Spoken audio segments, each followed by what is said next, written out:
ஹஸ்பண்டை பொறுத்த வரைக்கும் சாப்பாடு விஷயத்தில் இதுதான் வேணும் அதுதான் வேணும்னு கேட்க மாட்டாங்க. எது செஞ்சு வச்சாலுமே சாப்பிட்டுவாங்க. அந்த மாதிரி தான் என் ஹஸ்பண்டுக்கு வந்து ரொம்ப பிடிச்சது இந்த எங்கள் டெல்டா சைடு நீர் கொழுக்கட்டைன்னு சொல்லுவோம், உப்பு உருண்டைன்னு சொல்லுவாங்களா, அதுதான். அதோட வடையும் சேர்த்து செஞ்சு கொடுக்கணும். ரொம்ப நாளாக இது செய்கிறதே இல்லை. இப்போல்லாம் முன்னாடிலாம் இட்லி தோசைக்கு மாவு அரைச்சாலும் எக்ஸ்ட்ரா அரிசி ஊற வச்சு அதை செஞ்சுருவேன். நம்ம வெள்ளரிசி இட்லி தோசையெல்லாம் செய்கிறது இல்லை பெருசாக வீட்டில். அதனால் மில்லட்டில் தான் செய்கிறோமா, அதனால் இதையே மறந்தாச்சு. ஹஸ்பண்ட் நேற்று தான் கேட்டாங்க. அந்த நீர் உருண்டையும் வடையும் செய்கிறதே இல்லைன்னு. அதனாலேயே மறுநாள் வந்து கொஞ்சமாக அரிசி ஊற வச்சு நீர் உருண்டைக்கும் அந்த வடைக்கும் ஊற வச்சுட்டேன். இது செய்கிறது கொஞ்சம் மெனக்கட்டு தான் செய்யணும். பட் ஹஸ்பண்ட்காக அப்படிங்கிறப்ப எனக்கு அந்த மெனக்கெல்லாம் பெருசாக தெரியாது.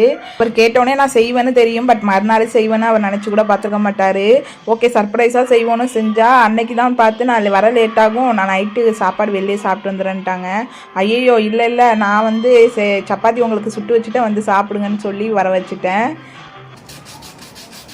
அதிக ஒரு படத்தில் ரஜினிக்காக காலங்காத்தாலேயே வடை சுழியம்லாம் செஞ்சு வச்சுட்டு வெயிட் பண்ணுவாங்களா, அது மாதிரி தான் வெயிட் பண்ணிக்கிட்டு இருந்தேன். 9:30 மணிக்கு தான் ஹஸ்பண்ட் வந்தாங்க.